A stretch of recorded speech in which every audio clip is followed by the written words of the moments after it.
Hello everyone, welcome back to my another blog. ক্যাপশনে আর আগের রিলসে দেখে তোমরা সবাই বুঝেই গেছো যে কিসের জন্য এত সাজগোজ আর আজকের ভিডিওটা কি নিয়ে। সো আমার ছিল 5th মান্থে বেবি শাওয়ার। তো ফার্স্টে একটা রিল আমি শেয়ার করেছিলাম, সেই রিলসে আমি এত ভালোবাসা পেয়েছি, ইনবক্সে এত আমি কমেন্টস পেয়েছি, তো থ্যাংক ইউ সবাইকে। সো ভিডিওটা পুরোটা দেখার রিকোয়েস্ট রইলো। তো 5th মান্থের রিচুয়ালসটা অ্যাকচুয়ালি শ্বশুরবাড়ির থেকে হয়, বাট আমরা তো ব্যাঙ্গালোরে থাকি, তো পুরো দায়িত্বটা মিন্ময় একাই নিয়ে নিয়েছিল। রান্নার থেকে শুরু করে ডেকোরেশন সবটা ও আর ওর বন্ধু সৌম্যদা আর বর্ষাদি সবাই মিলে ওরা মিলেই করেছে। আমাদের প্রোগ্রামটা না দুপুরবেলাতে ছিল, তার জন্য ও ভোরবেলার থেকে রান্না শুরু করে, না হলে পরে মানে কভার করা পসিবল ছিল না। তো একজনের কথা মেনশন না করলে না, সেটা হচ্ছে সৌম্যদা, যেটা যে কিনা মিন্ময়ের বন্ধু। ওরা দুজন মিলে সমান তালে সারা রাত জেগে রান্নাবান্না করেছে। আর বর্ষা দিয়ে আমাকে আমার নেল পলিশ পরার থেকে শুরু করে মেকআপ সব কিছুতে পুরোটা হেল্প করেছে বর্ষাদি।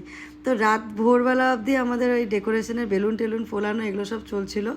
তো হালকা ফুলকা ডেকোরেশন কমপ্লিট করে নিয়ে আমরা ফাইনালি শুতে যাই। আমি আর বসতি শুতে যাই এই 4:30 নাগাদ। তো তারপর 7টায় আমার মোটামুটি মানে ঘুমটা ভাঙে। তো তখন আমি কোনোরকম করে উঠে গিয়ে দেখি যে মানে ওদের অলমোস্ট সব রান্নার ডান, অলমোস্ট কি মানে সব রান্নাই হয়ে গেছিলো। তখন ওরা পঞ্চামৃতটা আনতে যাচ্ছিল।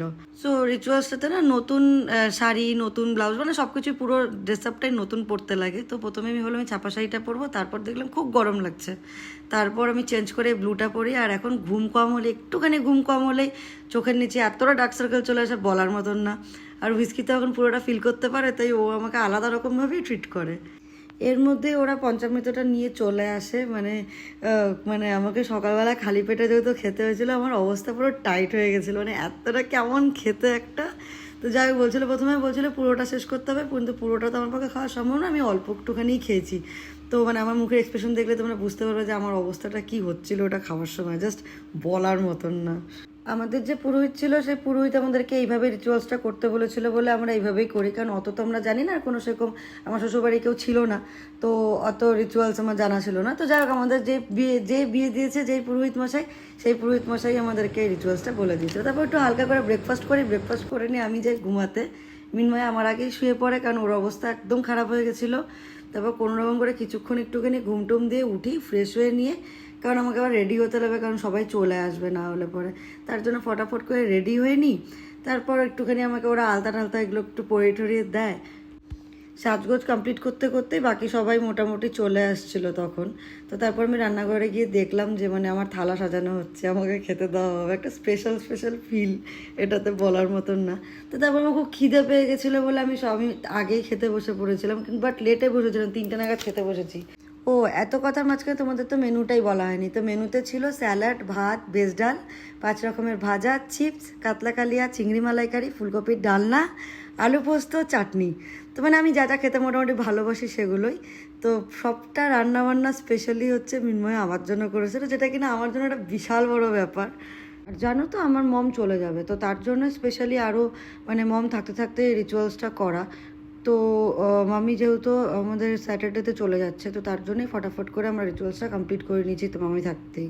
আর প্রতিটা রান্না খেতে খুব ভালো হয়েছিল, মানে আমি খুব তৃপ্তি করে খেয়েছি, পুরো শেষ করতে পারিনি, কিন্তু কারণ আমি তখন যেহেতু অনেকটা খিদে পেয়ে গেছিলো না, তার জন্য বেশি খেতে পারিনি, পরে আমি আরামসে করে বসে খেয়েছি।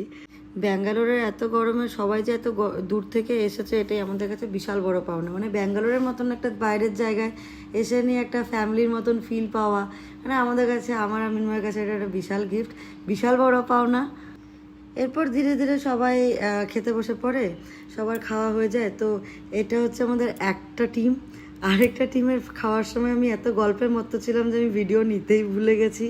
তো ওরা ঘরে আড্ডা মারছিল, তো আমি তখন গিয়ে ক্লিপ নিয়েছি। তো কারণ কি এত গল্পের মাঝখানে না আমি আধা ক্লিপ নিতেই ভুলে গেছি, কখন কোথায় কে কী বসছে আমার মাথা থেকে বেরিয়ে যাচ্ছিলো, বারবার করে আমি ক্লিপ নিতে ভুলে যাচ্ছিলাম। আমার এতদিন পর ভিডিও করলে যা হয়।